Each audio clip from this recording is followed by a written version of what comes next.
Anime Yuki News Team's favorite anime manga royalty.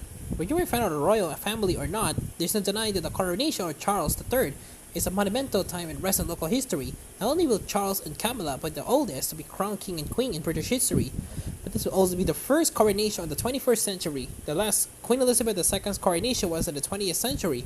And no matter how you feel about real royal people, fictional royal people are way more fun. Not only do we get a look into their personal lives and struggles of coping with daily royal duties, but they really can live vigorously, showing them via their luxurious lifestyle or have fun with the different set of stakes. Not only royal deals with throne room politics, arranged marriages, warfare, and more. Anime and manga are no stranger to such stories, and so to this special bank holiday, the anime news team, Yuki News Team, share their favorite royal characters. Darkstorm, my pick for my favorite anime royalty is one of my childhood favorites, Princess Serenity, the past incarnation of Sailor Moon. Being a moon princess doesn't just mean having a lovely wardrobe and overseeing her kingdom, but also protect the silver crystal, preventing massive power from falling into the wrong hands. We know this iconic Sailor Moon, but it's telling what she enters a powerful state at the end of each season to face the evil that threatens the world. She normally transfers into her princess outfit to channel her magnificent power. She's also a loving, benevolent leader, and in the 30th century, she becomes the Neo-Queen Serenity of Crystal Tokyo, which is not only bestows long life and health to her kingdom, but also protects everyone from evil across the space and time. By sacrificing her ability to transfer into Sailor Moon, growing up, it's easy to see what kids love to seeing Sailor Moon power up for the final fight. And it had come not just for her crystal, but a love and loyalty for her team, but also because strong hardships and battles, she grows up to be a compassionate, loving queen who protects everyone. The series is full of other beautiful princesses in shape of the other senshi, from Mercury to Pluto, all having a beautiful princess outfits and power-ups, based upon their past lives as princesses of their own planets. So there's plenty of royalty to admire to pick up every detail of all their dresses. I wonder what each of them are like whilst being royalty in their own castles and their own planets. I also want to give a shout out on the Egyptian royalty. Anton from Yu-Gi-Oh! Not only for sacrificing himself to save the world from an evil force and sealing himself within an ancient artifact, but also being the king of games in the future, when he possessed the body of protagonist Yuji, and also being able to keep such magnificent hair before the invention of hair gel. Whether past or future, attempt those look badass and powerful. Perhaps on Demensa, perhaps surprisingly my pick has gone down the Isekai route, and the royalty that springs to mind for me is King Kazuya Soma, for how the realized hero rebuilt the kingdom. Soma is originally summoned from his first peaceful life in Japan to the kingdom of Alfreden to fulfill the role of hero, someone who could go and fight the demon lord. Upon his arrival, Soma is brought into the discussion with the current king, who quickly realizes that Soma is better suited to rule the country as king than on front lines facing down danger. Soma's rule is a peaceful one, thanks to his knowledge from Japan. He's already spotted several ways he can improve everyone's quality of life, but there are plenty of problems that his past life experience can help in him. In these times, he must lean on Princess Lycia, who he's engaged to, and the politicians and nobles who support him. Together, he always aims to chart a course forward where the kingdom can work with the surrounding countries, to form a united front against the demon lord, who poses a threat to not just Alfreden but everyone else as well. Most importantly, Solomon is kind to everyone, no matter how they are, or the country they came from. That's not to say he's a king who won't make wrong decisions, because he will, but he's a kind-hearted ruler who listens to those around him to prevent making rash decisions. He's not fool either, so if someone is feeding him incorrect information, he will quickly figure it out the root and the troublemakers who might even try to undermine his rule. He's the perfect king. Maybe not. Using his past life knowledge means he's not entirely ruling in his own merits, since he's introducing plenty of improvements and policies that already exist in the modern society he comes from. But it's hard to deny the decisions he makes a positive impact on kingdom and its residents, which is the most important thing. Iron Wolf. For me, anime and manga depictions of monarchs are some of the best around, as they tend to have one or two qualities I look for in a monarch. They're either fictional or no longer alive. Yeah, I'm not a fan of the monarchy in general, but there are plenty of good stories about them. See the Rose of Versailles and its depiction of Mary Antoinette, but they are regarded as a manga classic. In terms of British monarchs, there are a fair number who crop up. The late Elizabeth II is in horror manga Helsing.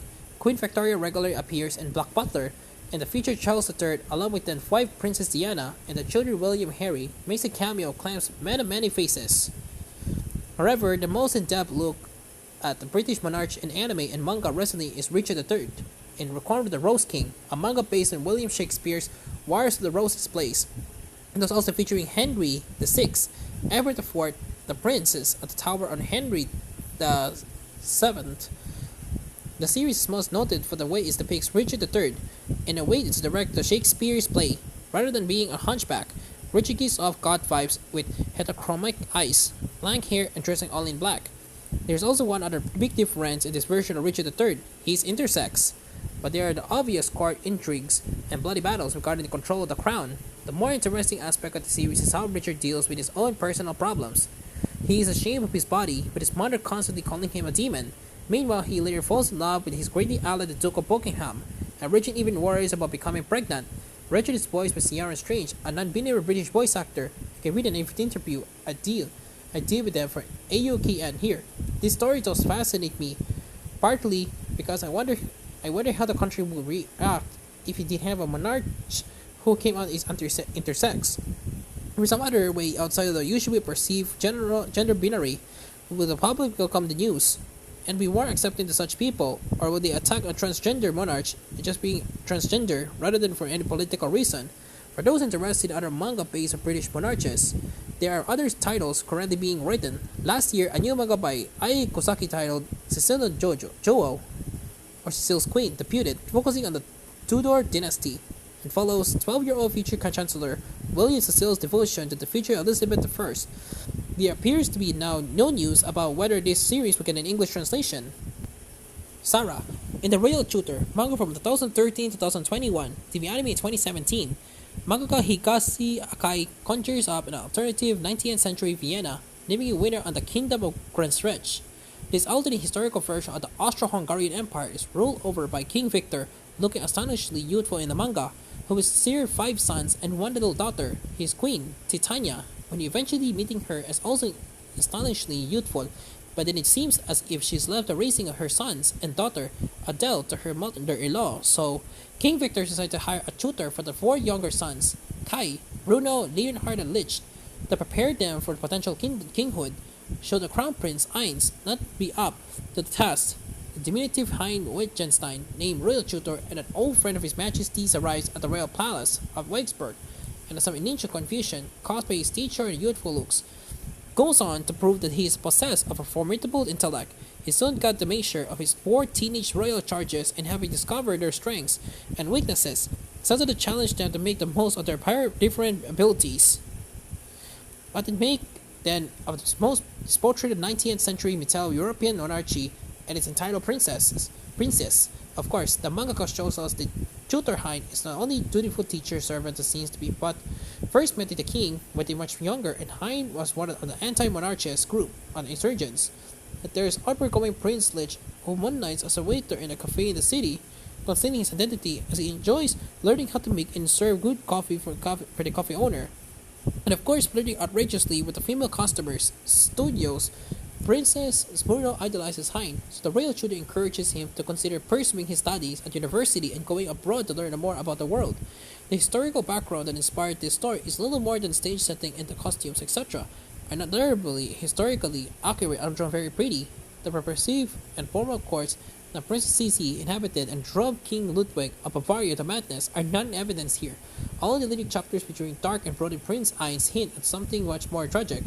These are only hinted at the anime, which stops on volume 6, so even though there are hints of rebellion of the kingdom, some touching persecution of ethnic minorities, and the disturbing state of mind of Crown Prince leads to some of the darkest moments in the story, it's hard not to suspect that the mangaka's editor was encouraged her to sustain her idealized portrayal of court life, where there's endless supplies of such torte, and benevolent, loyal servants and bodyguards constantly in attendance. All in all, it is a very enjoyable story, attracting a draw, whether they're anime or longer manga form, yen press, as long as you switch over your inner historian and just enjoy the fluff, or WB whipped cream in your coffee. Call Cobra, but there are plenty of monarchies across the many animes, and everybody's only obvious answer to which is the better. In the world of Dragon Ball, the entire planet is governed by a single man-dog king, only referred to as the king in the original Japanese version, later giving him the name King Fury in the dubs. He is dedicated to peace. He's loved the world over, and when Goku was fighting the Demon King, Piccolo, he wanted to help, despite being clearly incapable of fighting, just because the fate of the world being placed on the young boy was unfair. You get my, well, I was going to say vote, but that's not how monarchy works. But you know what I mean? All hail the king. Rui. It feels draw we had a bit of a drought of classic royal families in anime after the 80s and 90s were stuffed with runaway princesses, dashing princes, crazy kings, and treacherous queens, but the isekai format has definitely revived interest in the old archetypes. Recently, I'm interested to see what it comes out of more modern takes on the setup. I was tricky to choose a favorite when I have found memories about modern heroes like Prince Borge from Ranking of Kings, and free-spirited alien princesses like Lum from Oris Yatsura, but at the end I'm plumped for another classic anime with no shortage of royals. Jostling for attention, one of my personal favorites, Slayers. The most interesting elements of royalty team anime are usually the complicated political shenanigans, but in Slayers, the central royals are probably the simplest characters. In the early plot, there's been some family tragedy in their backstory. The inimitable Prince Spill and his daughter Amelia are a pair of sunny powerhouses who led to the moment of every scene they're in, hurling punches and one-liners around their eternal pursuit of pacifism and justice. They're not the brightest at times, but it can't be denied that the rulers of the kingdom of Salon have a lot of heart, and sometimes a good inspirational speech and punctuated with a flurry of feasts really can solve problems. But it can, of course, it's necessary to call upon powerful spellcasters instead, and I often feel that our own royalties and festivities would be more fun with a little magical flair. Thank goodness for anime and its artistic license. What are some of your favorite anime royals? Let us know in the forum.